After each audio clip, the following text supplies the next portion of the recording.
नमस्कार साथियों, स्वागत है आपका हमारे यूट्यूब चैनल में।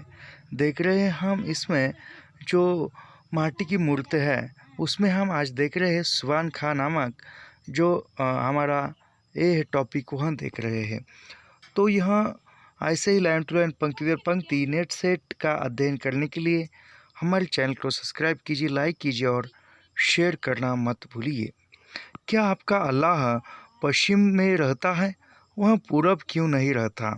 सुभान दादा की लंबी सफ़ेद चमकती रोब बरसाती दाढ़ी में अपनी नन्ही उंगलियों को घुमाते हुए मैंने पूछा।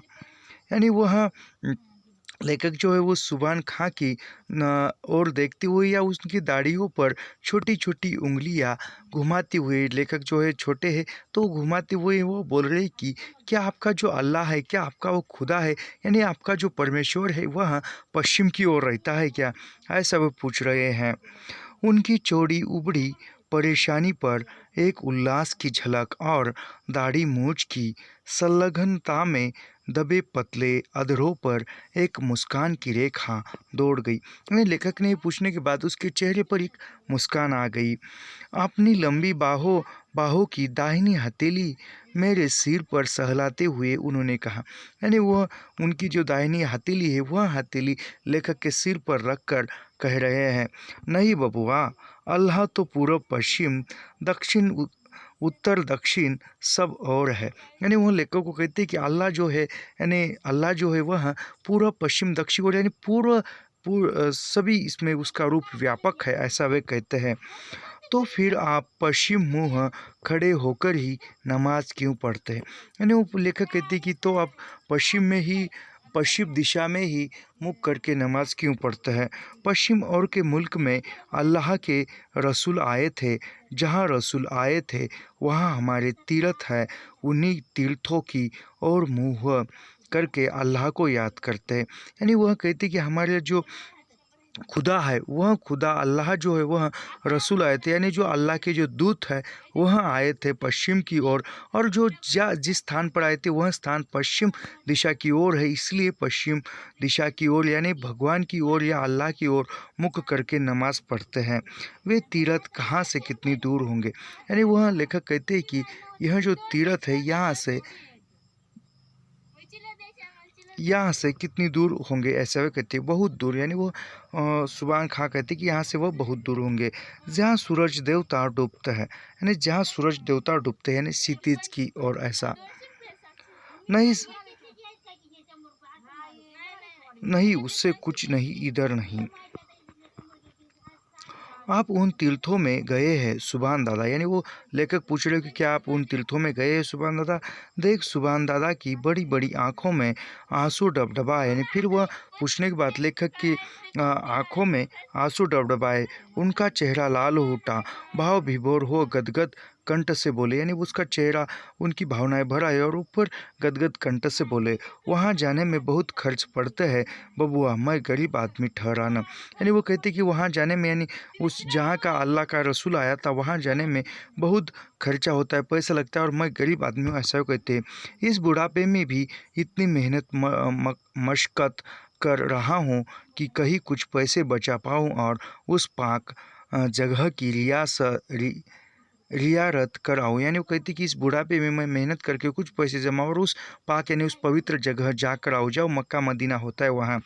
उनकी आंखों को देखकर मेरा बचपन का दिल भी भावना से ओत-प्रोत हो गया। यानी वो लेखक का जो देखकर लेखक भी भावनाओं में ओत-प्रोत हो गए। मैंने उनसे कहा, मेरे मामा जी से कुछ कर्ज क्यों नहीं ले लेते दादा? यानी वो सुबह खां से लेकर कहती कि मेरे मामा जी से क्यों कर्ज नहीं लेते? कर्ज के पैसे से तीरथ करने में सवाब नहीं मिलता बबुआ। अल्लाह ने चाहा तो 1-2 साल में इतने जमा हो जाएंगे कि तरह वहाँ जा सकूँ। यानी कहती कि कर्ज के पैसे लेकर वह लेखक को कहती कर्ज से पैसे लेकर अल्लाह को जाएंगे तो यह अच्छा नहीं होगा, या जो अल्लाह है वह प्रसन्न नहीं होगा, तो वह 1-2 वर्ष में जमा कर ही जाएंगे, ऐसा वे कहते हैं। वहाँ से मेरे लिए भी कुछ सौगात लाइएगा न? क्या लाइएगा? यानी वो कहते हैं लेखक वहाँ यदि तुम जाओगे तो मेरे लिए भी कुछ सौगात या कुछ चीज़ लेकर आइए, ऐसा वो कहते हैं। और वो क्या लाओगे, ऐसा वो पूछते हैं।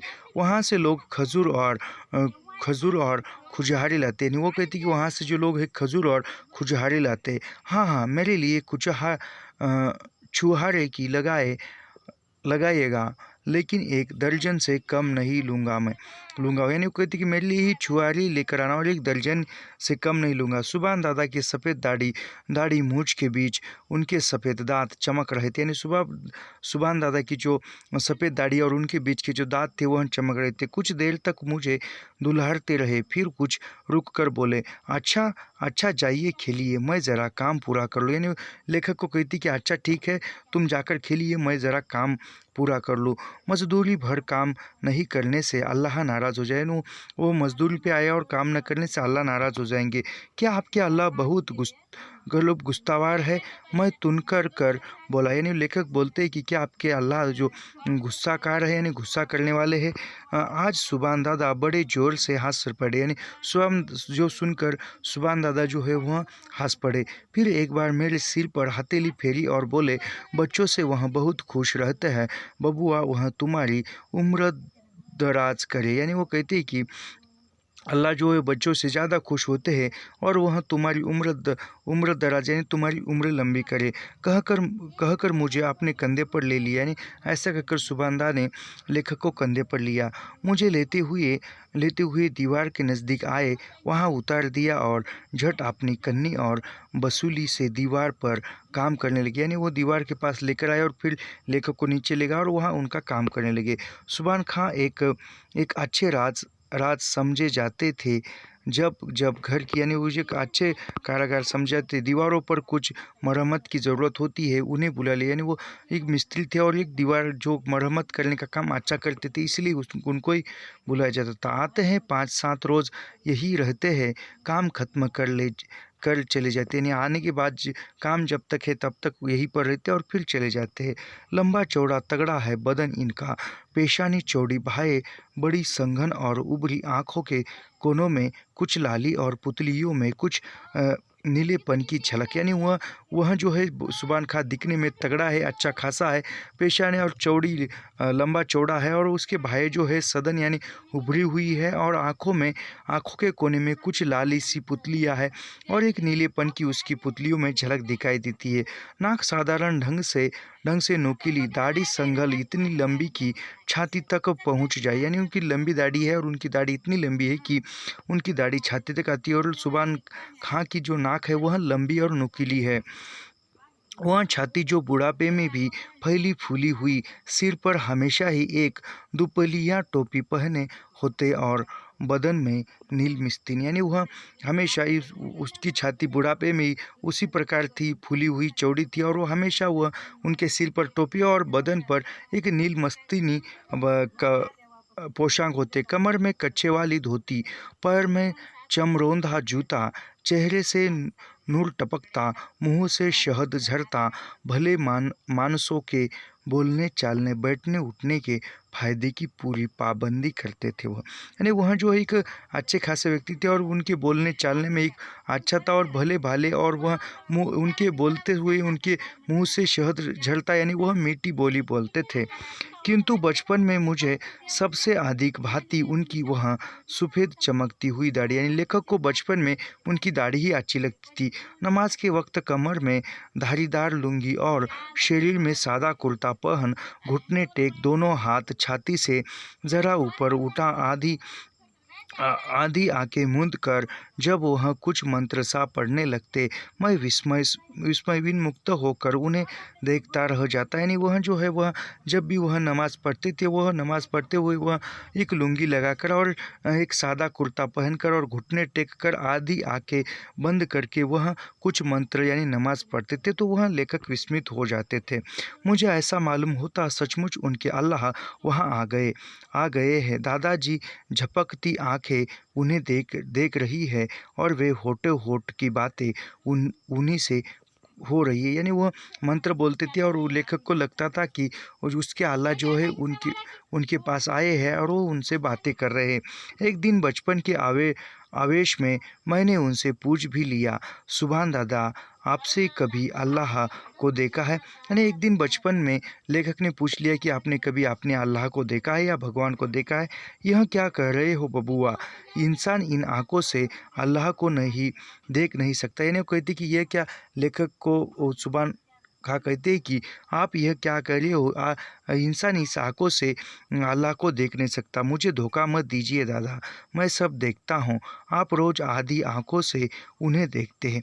यानी वह कहते हैं कि लेखक, आप मुझे धोखा मत दीजिए, आप हर रोज़ उनको आधी आँखों से देखते हैं, उनमें बुदबुदा कर बातें करते हैं। हाँ हाँ, मुझे चकमा दे रहे हैं। यानी वो कहती कि सुभान खां को लेखक, आप मुझे झूठ बता रहे हो, आप हर रोज़ उनसे बातें करते हो, आधी आंखें बंद करके और आधी खुले रख से उनसे बातें करते हो।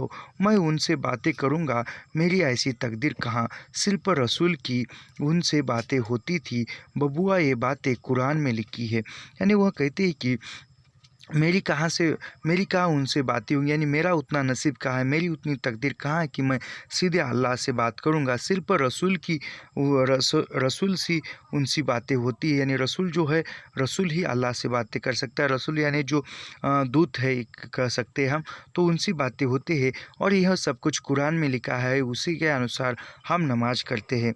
अच्छा दादा, क्या आपके रसूल को भी दाढ़ी थी? यानी वो कहती कि लेखक छोटे हैं तो प्रश्न करे कि अच्छा दादा, आपके रसूल को भी दाढ़ी थी? हाँ हाँ थी, बड़ी खूबसूरत लंबी सुनहली अब भी उनकी। यानी वो कहती कि हाँ, रसूल को दाढ़ी थी, बड़ी सुनहली लंबी दाढ़ी थी।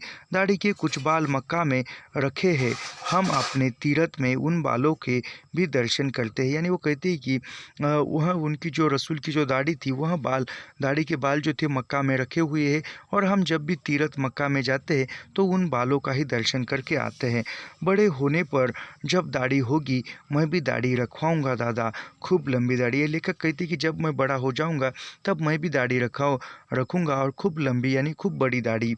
सुभान दादा ने मुझे उठाकर गोद में ले लिया, फिर कंधे पर चढ़कर इधर उधर घुमाया। फिर वो ऐसा करने के बाद लेखक को सुभान दादा कंधे पर उठा लेते हैं और फिर इधर उधर घुमाते हैं। तरह तरह की बातें सुनाई, कहानियाँ कही, मेरा मन बहला कर वह फिर अपने काम में लग गए। यानी वह लेखक से तरह तरह की बातें की, घुमाया, कहानी सुनाई और फिर लेखक का मन बहला कर फिर वह अपने खुद के काम में लग गए। मुझे मालूम होता था काम और अल्लाह, ये ही दो चीज़ें संसार में उनके लिए सबसे प्यारी है। यानी लेखक को पता था कि सुभान खां को उनका काम और उनका अल्लाह, यह दो ही चीज़ें संसार में उनको प्यारी थी। काम करते हुए अल्लाह को नहीं भूलते थे और अल्लाह से फुर्सत पाकर फिर झट काम में जुट जाना पवित्र कर्तव्य समझते थे। यानी वह काम करते समय अल्लाह को नहीं भूलते थे, लेकिन काम खत्म हो जाने के बाद वह तुरंत अल्लाह के इसमें जुट जाते थे और फिर यही उसका पवित्र कर्तव्य समझते थे। और यह पवित्र कर्तव्य ही है अपने काम में लगना और काम के बाद भगवान को याद करना। यही एक पवित्र, एक अच्छा नैतिक कर्तव्य समझा जाता है। और काम और अल्लाह का यह सामंजस्य उनके दिल में प्रेम की वह मंदाकिनी बहता रहा।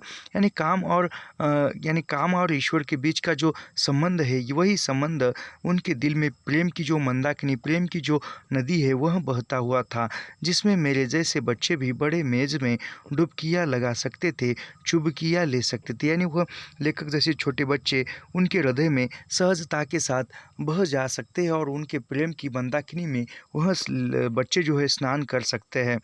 और नानी ने कहा, सवेरे नहा खा लो, आज तुम्हें सुबह हुसैन साहब के पैक में जाना होगा, सुबह खा आते ही होंगे।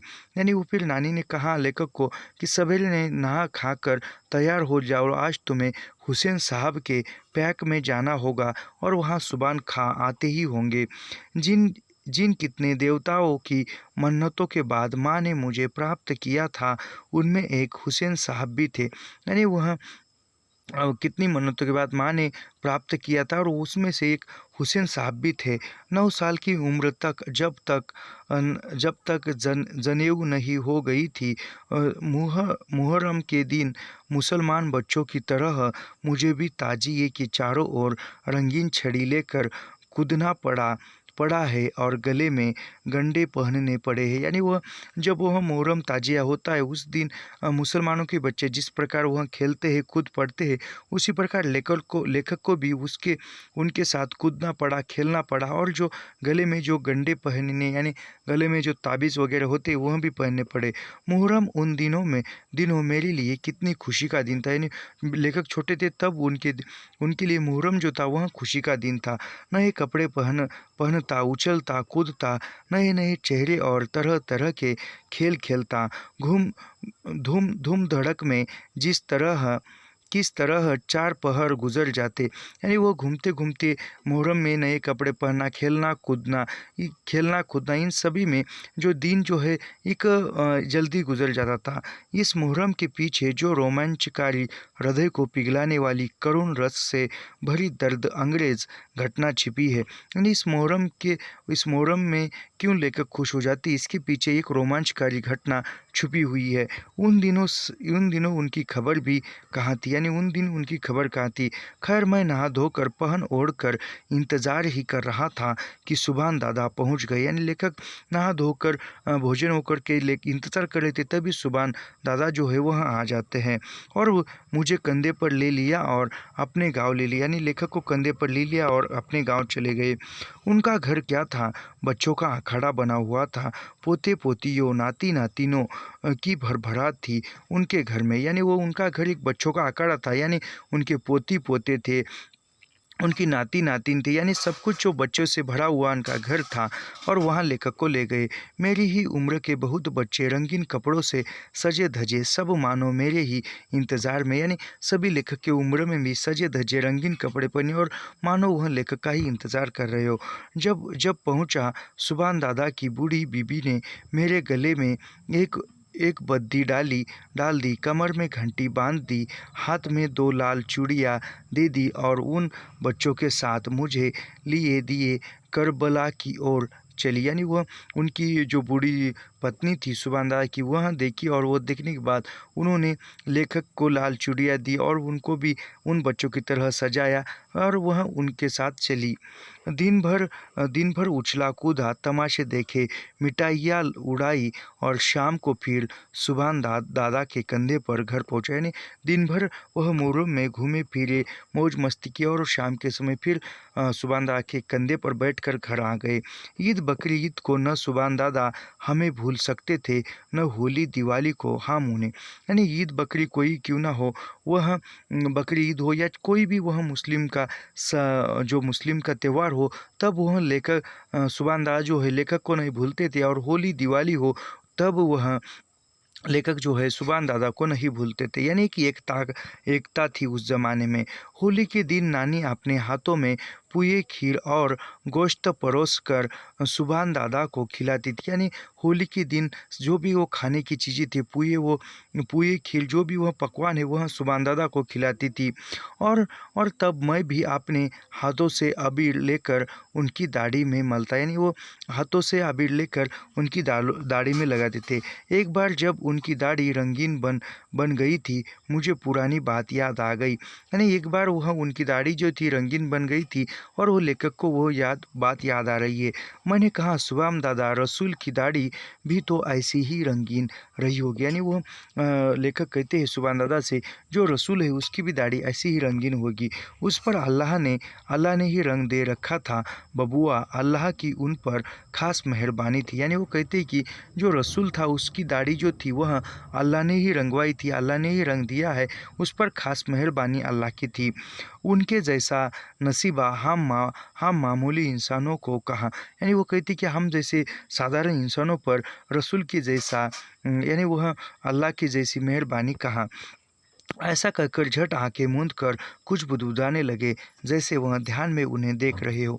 यानी ऐसा लेखक के करने के बाद तुरंत उन्होंने आंखें बंद की और फिर वह अल्लाह को याद करने लगे। यानी कुछ मंत्रों का उच्चारण कर लगे और लेखक को लगता है कि चाहे वह अल्लाह को बात कर रहे हो या देख रहे हो। मैं भी कुछ बड़ा हुआ उधर दादा भी आखिर हज कर ही आए। यानी लेखक बड़े हुए और आखिर वो सुभान दादा जो था वह भी हज को जाकर आए। अब मैं बड़ा हो गया था, लेकिन उन्हें चूहारे की बात भूली नहीं थी। यानी वह लेखक बड़ा हुए थे, लेकिन छोटे जब बचपन में वह लेखक ने कहा था कि चूल्हा ले लाना, वह बात उस दादा ने भूली नहीं थी। जब मैं छुट्टी में शहर के स्कूल से लौटा, दादा यह अनुपम सौगात लेकर पहुँचे। यानी जब लेखक शहर से छुट्टियों के दिन स्कूल से घर पहुँचे, तब वह अनुपम एक सौगात लेकर दादा आए। इधर उनके घर की हालत भी अच्छी हो चली थी। दादा के पुण्य और लायक बेटों की मेहनत ने काफ़ी पैसे इकट्ठे कर लिए थे। यानी वो उनके घर की स्थिति भी अच्छी खासी हो गई थी, और वो ईश्वर की कृपा से उनके बेटे भी मेहनत करते थे और अच्छी खासी पैसे इकट्ठे हो गए थे। और जो सुभान दादा है वह भी हज को जाकर आए थे, लेकिन उनमें वही विनम्रता और सज्जनता थी। यानी वही पुरानी सज्जनता विनम्रता थी, और पहले ही तरह शिष्टाचार निभाा।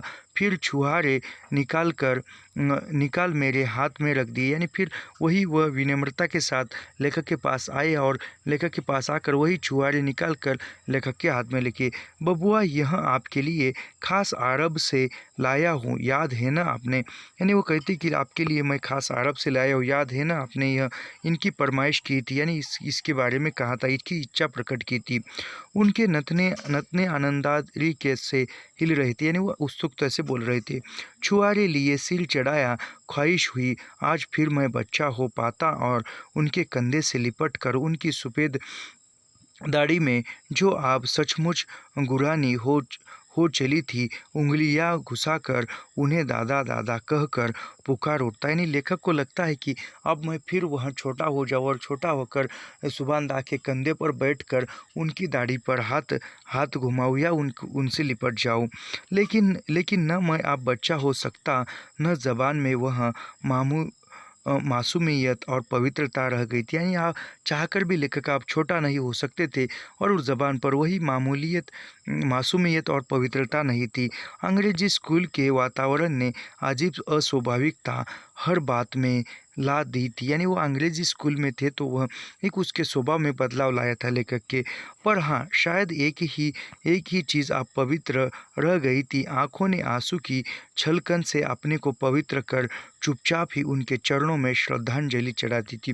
यानी वह उनकी आंखों से आंसू निकल कर गिर गए थे, और वही उसको श्रद्धांजलि अर्पण की थी। हाथ से लौटने के बाद सुभान दादा का ज़्यादा वक्त नमाज बंदगी में ही बीतता। यानी हज से आने के बाद जो सुभान दादा का जो वक्त है वह नमाज में ही बीतता था। दिन भर उनके हाथों में तजबीज के दाने घूमते, और उनकी ज़बान अल्लाह की रट लगा रहती। यानी वो दिन भर ईश्वर को ही याद करते थे। अपने जवार भर में उनकी बुजुर्गों की धाक थी। बड़े बड़े झगड़ों की पंचायतों में दूर दूर के हिंदू मुसलमान उन्हें पंच मुकर्रर करते थे। यानी उनको जो भी वह झगड़ा मिटाने के लिए या वह पंच के नाम पर जाने जाते थे, वह उनकी इज्जत थी, और वो झगड़े मिटवाने के लिए या कोई भी झंझट हो उनको सुलझाने के लिए बुलाया जाता था। उनकी ईमानदारी और दयानदारी की कुछ ऐसी ही धूम थी। यानी उनकी ईमानदारी और दयानदारी की लोग सौगातें देती थी। यह वो धूम थी, सभी तरफ वो जानते पहचानते थे। सुभान दादा का एक अरमान था, मस्जिद बनवाने का।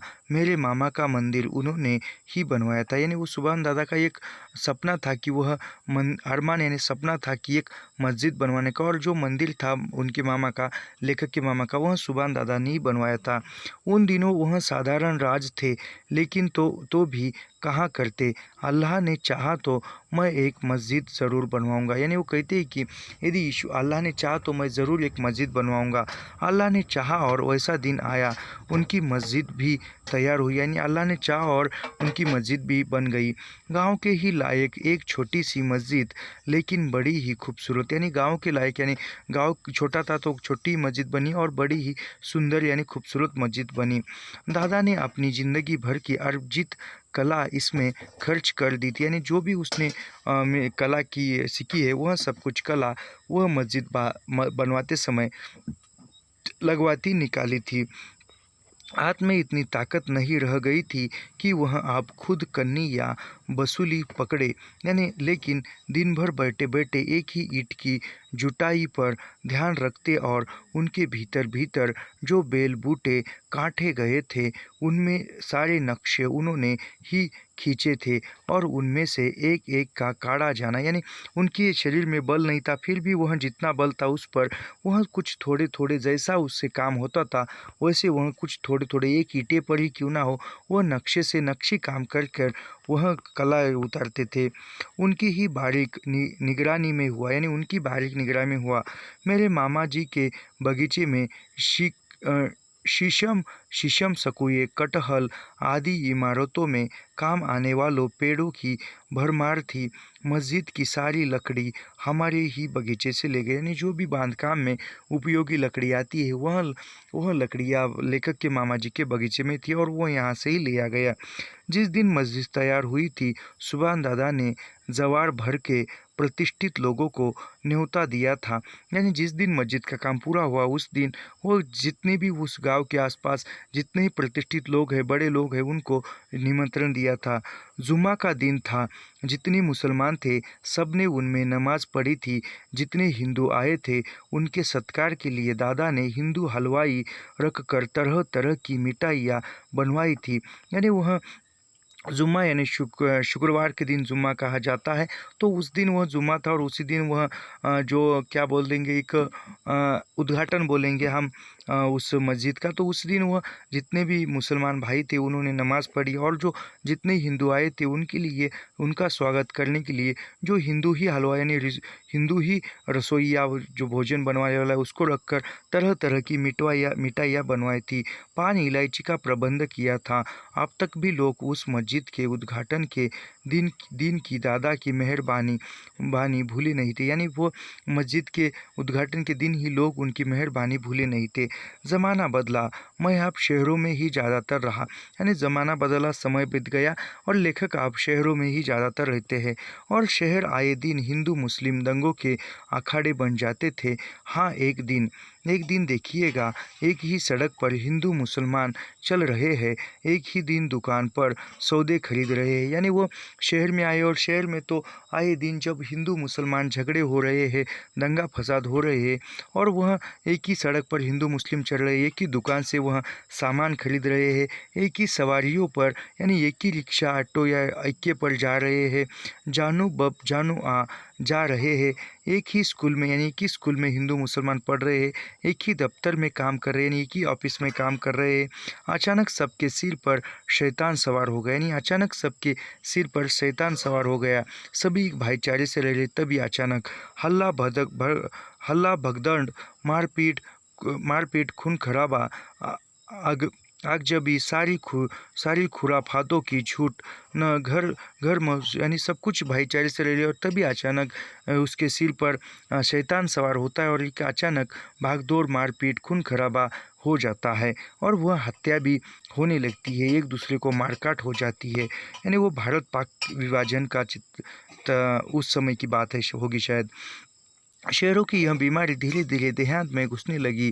गाय और बाजे के नाम पर तकरारें होने लगी, यानी वो शहर में जो दंगा फसाद था वह धीरे धीरे गांव देहातों में फैलने लगा। गाय और बाजे के नाम पर तकरारें, गाय और बकरी के नाम पर भी तकरारें होने लगी, यानी वह गाय जो है हिंदू की है और बकरी जो है वह मुसलमान की है, बाज जो है मुसलमान की। ऐसे जो जिंदगी भर कसाई खानों के लिए अपनी गाय बेचते रहे वे ही एक दिन किसी एक गाय के कटने का नाम सुनकर ही कितने इंसानों को के गले काटने को तैयार होने, यानी जिन हिंदू भाइयों ने पहले कसा काटने के लिए कसाई बाड़े में गाय बेची थी, अब वही हिंदू लोग कितने लोगों का गला काट रहे हैं।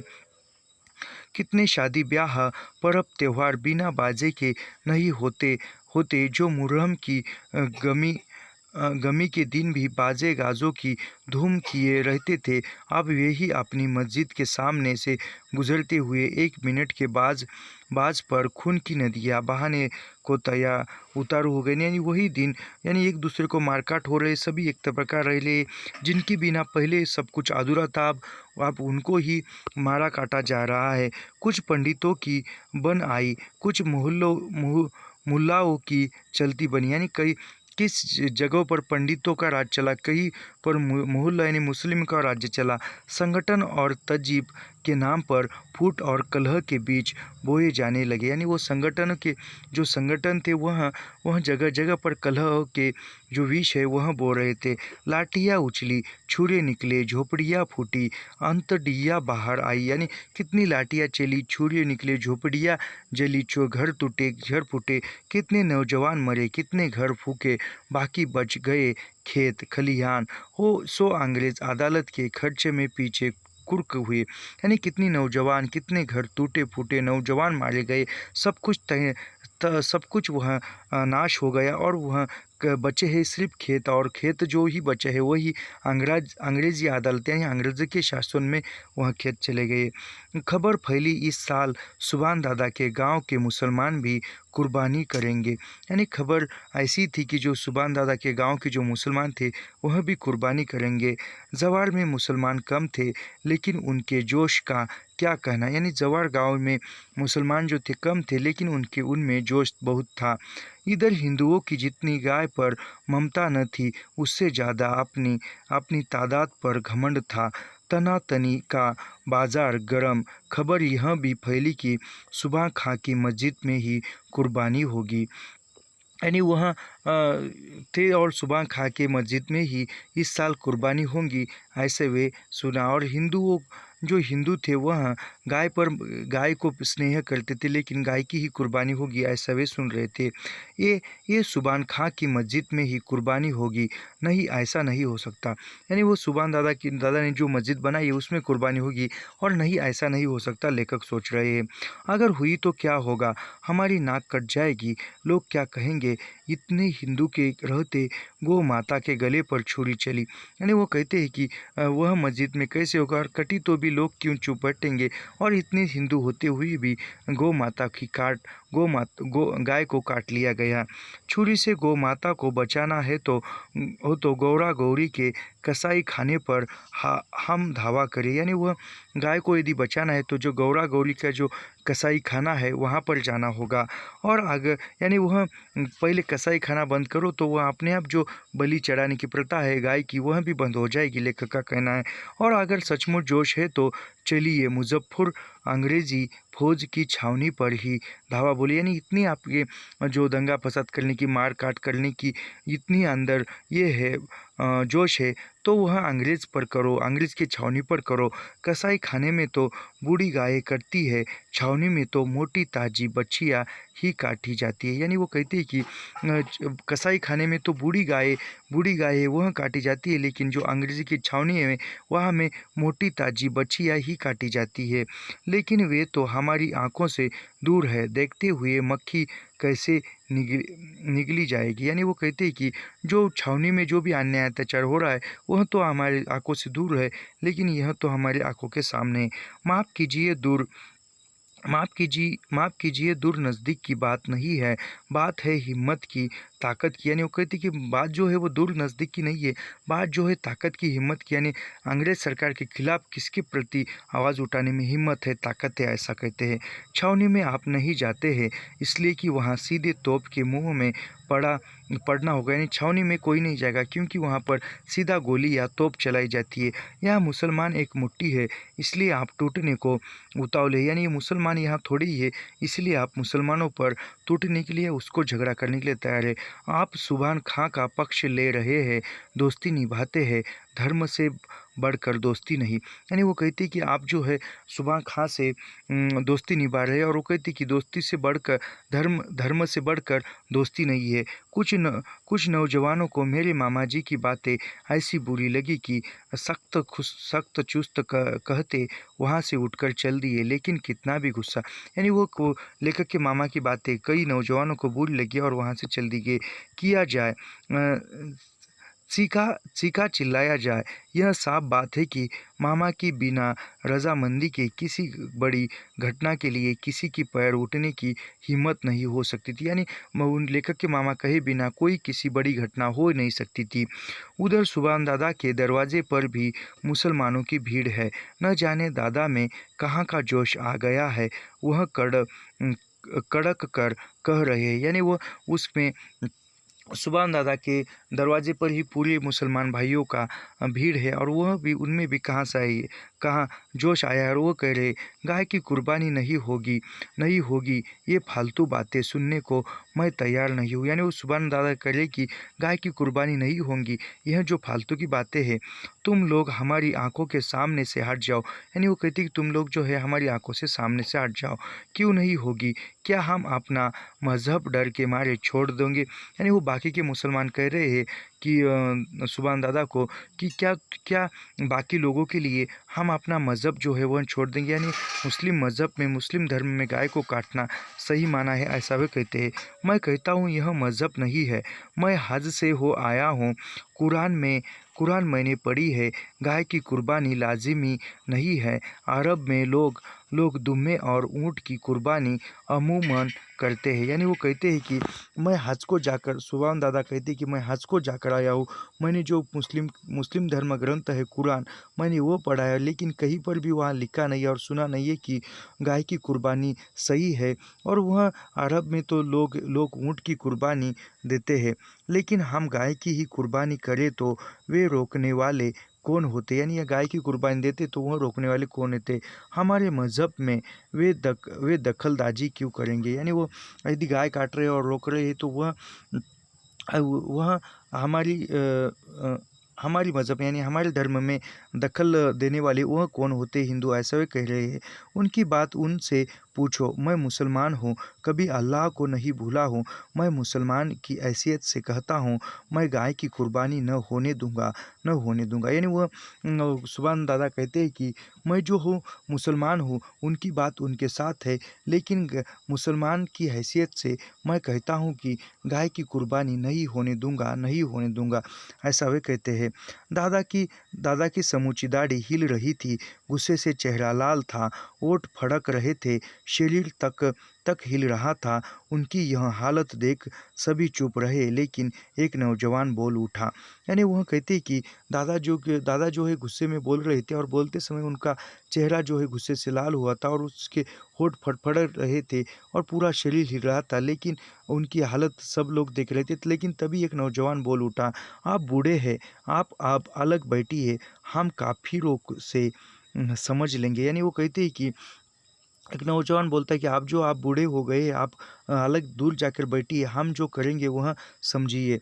दादा चीख उठे, कल्लू के बेटे जबान संभाल कर बोल, तू किन्हें काफिर कह रहा है और मेरे बुढ़ापे पर मत जा। मैं मस्जिद में चल रहा हूँ, पहले मेरी कुर्बानी हो लेगी तब गाय की कुर्बानी हो सकेगी। यानी वो कहते हैं कि उस नौजवान को कल्लू के बेटे ज़बान संभाल कर बोले, यानी उसको डांटते हैं और कहते हैं कि तू किन काफिर तू किन काफिरों की कह रहा है और मेरे होते हुए मस्जिद में गाय की कुर्बानी नहीं होगी, पहले मैं कुर्बान होऊंगा और फिर गाय की कुर्बानी होगी, ऐसा वे कहते हैं। सुभान दादा वहाँ से उसी तनातनी की हालत में मस्जिद में आए, यानी वह उसी हालत में वह मस्जिद में आए, नमाज़ पढ़ी, फिर तस्बीह लेकर मस्जिद के दरवाजे की चौखट पर, यानी फिर नमाज हुई और फिर लेकर मस्जिद के दरवाजे पर मेरी लाश पर होकर ही कोई भीतर घुस सकता है। यानी वो वहाँ पर चौखट पर लेट गया और कहती कि मेरी लाश से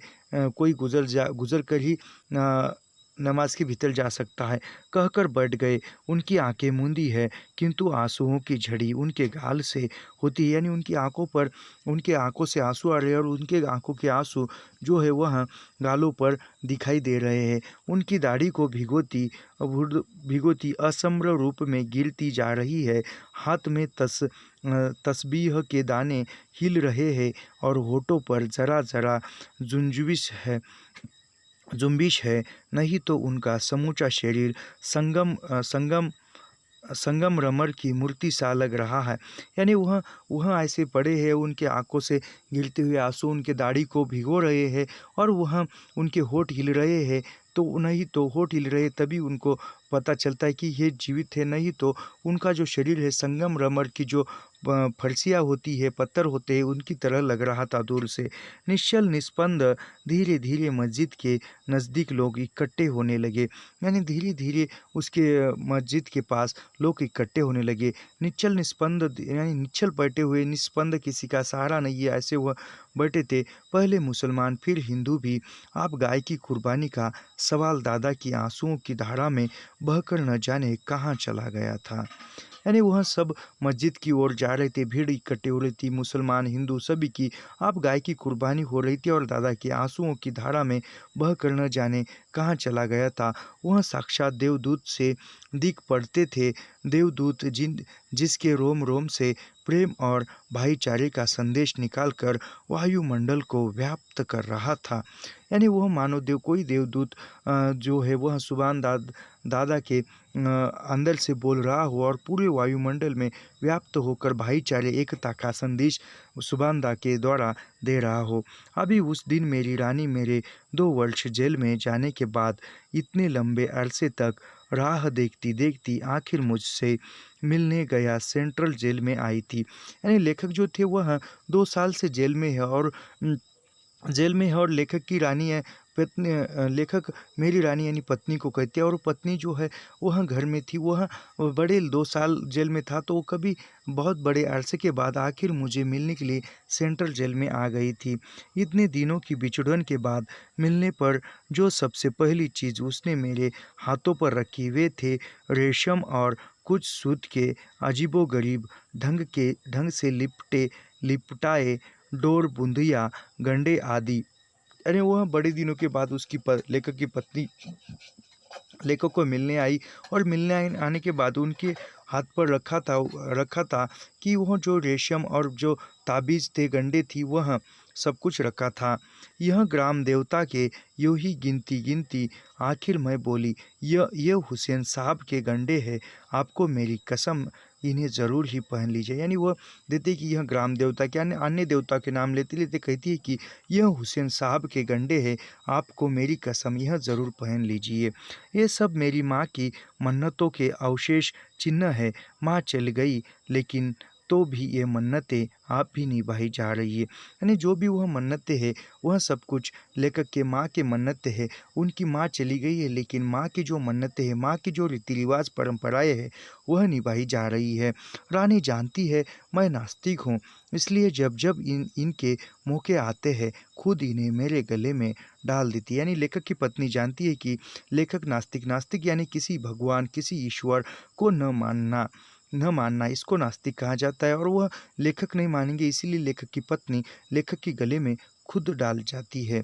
आज इस जेल में जेल कर्मचारियों और खुफिया पुलिस के सामने उसने ऐसा नहीं किया, लेकिन कसम देने से नहीं चुकी। यानी वो लेखक और जेल के अन्य ऑफिसरों और अन्य कैदियों के सामने लेखक के गले में लेखक की पत्नी ने वह ताबीज़, वह गंडे नहीं डाले, लेकिन कसम देकर चली दी।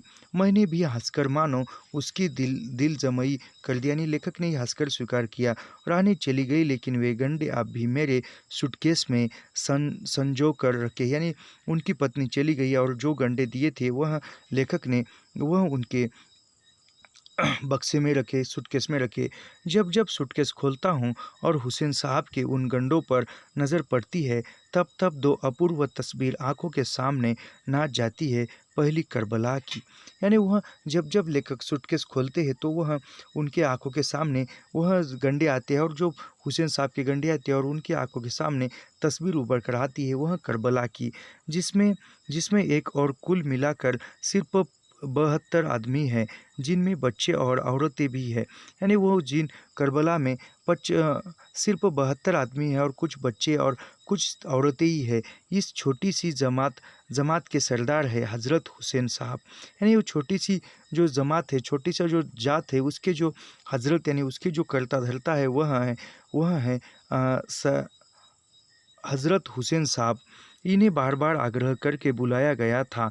कुफा की गद्दी पर बिठलाने के लिए, लेकिन गद्दी पर बिठाने के बदले आज उनके लिए एक चुल्लू पानी का मिलना भी मुहाल कर दिया गया है। यानी वह उनको एक दिन गद्दी पर बिठाने के लिए बुलवाया था, लेकिन आज उनको पानी तक कोई नहीं दे रहा है। सामने फरात नदी बह रही है, लेकिन उनके घाट घाट पर पहरे हैं, उन्हें पानी लेने नहीं दिया जा रहा है। यानी सामने नदी है, फरात नामक नदी बह रही, लेकिन पहरा है, उसको पानी भी नहीं लेने दिया जा रहा है नदी का। कहाँ जाता है दुराचारी दुराग्रही, यदीच की सत्ता कबूल करो, नहीं तो प्यासे तड़प कर मरो। यानी उनको कहा जाता है कि वो बंदी बना लिया है, तुम दुराचारी हो, दुराग्रही हो, यजीत की सत्ता कबूल करो। यानी तुम जो यजीत है वह कबूल करो, तभी तुमको पानी दिला जाएगा, नहीं तो तुम्हें यहाँ ऐसे ही तड़प कर मार दिया जाएगा। ऐसे वो कहते हैं। बच्चे प्यास के मारे विलाल रहे हैं, उनकी माँ और बहनें तड़प रही है। यानी वो बच्चे जो है वह प्यास के कारण चिल्ला रहे हैं, बच्चे जो है तड़प रहे हैं पानी के बदले। हाय रे, एक चुल्लू पानी, मेरे लाल के कंठ सूखे जा रहे हैं। उनकी माँ रुकी है, पानी, एक चुल्लू पानी। यानी वो एक चुल्लू भर पानी, एक घुट भर पानी नहीं दे सकते हैं। उनके बच्चों के कंठ जो है वह सूखे जा रहे हैं, और उनकी माँ कहती है कि पानी पानी कहते हुए।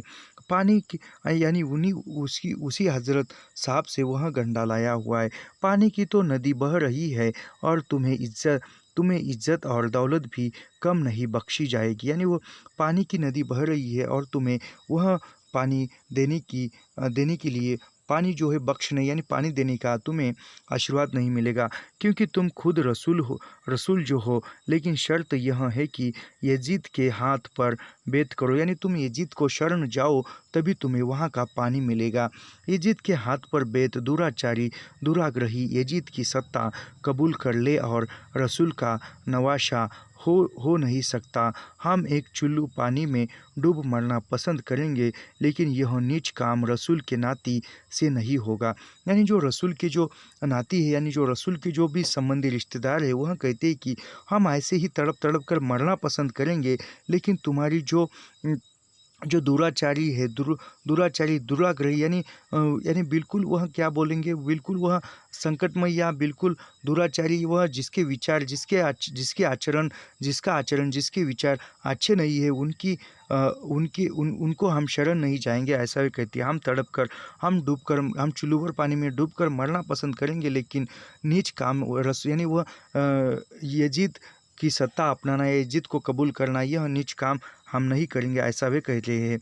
लेकिन बच्चों के लिए तो पानी लाना ही है, उन्हें यूं ही जीते जी तड़प कर मरने नहीं दिया जा सकता। यानी बच्चों के लिए पानी तो लाना ही है, बच्चों को ऐसे ही तड़प कर पानी के बिना मरने नहीं दिया जा सकता। एक और 72 आदमी जिसमें बच्चे और स्त्रियां भी, दूसरी ओर दुराचारी यजीद की अपार सदी सजाई फौज।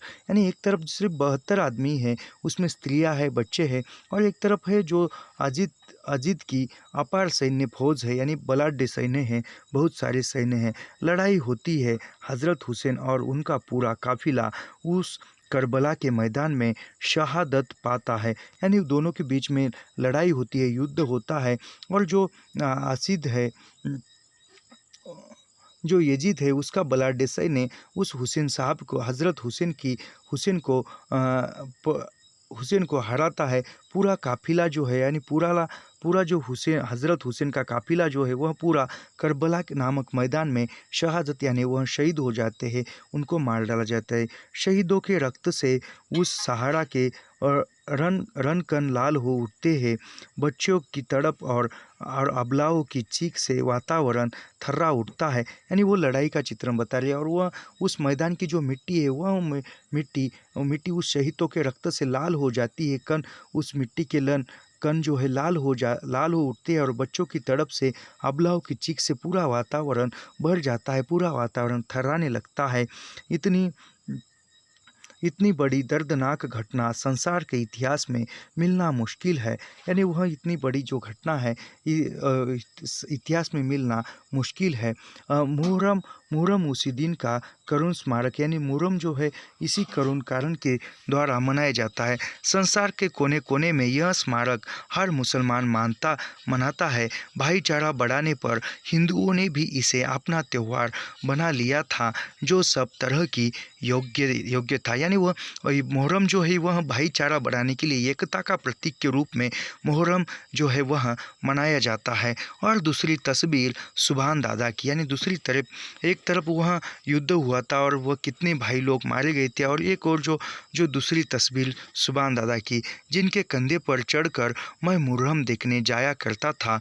वह चौड़ी पेशानी, वह सफ़ेद दाढ़ी, वे ममता भरी आंखें, वे शहद टपकाने वाले होठ, उनका वह गुरानी चेहरा। यानी लेखक कहते हैं कि एक तरफ वह घटना जिन्होंने जान देकर भी भाईचारा निभाया और एक तरफ वह सुभान दादा जिनके कंधे पर बचपन में लेखक बैठकर मुहर्रम होता है वह देखने जाते थे, और उसकी जो चौड़ी पेशानी, वह सफ़ेद दाढ़ी यानी सफ़ेद रंग की दाढ़ी, और ममता भरी आँखें, स्नेह भरी आँखें, वे शहद टपकाने वाले ओठ यानी हमेशा ही मीठे बोलने वाले ओठ, उनका वह चुरानी चेहरा यानी वह जो चेहरा जो रूहानी चेहरा, जिनकी जवानी अल्लाह और काम के बीच बराबर हिस्से में बटी थी। यानी सुभान दादा की जो जवानी थी, पूरा जो क्या बोले ज़िंदगी थी, वह काम और अल्लाह यानी भगवान और काम के बीच में ही लगी थी, बटी थी।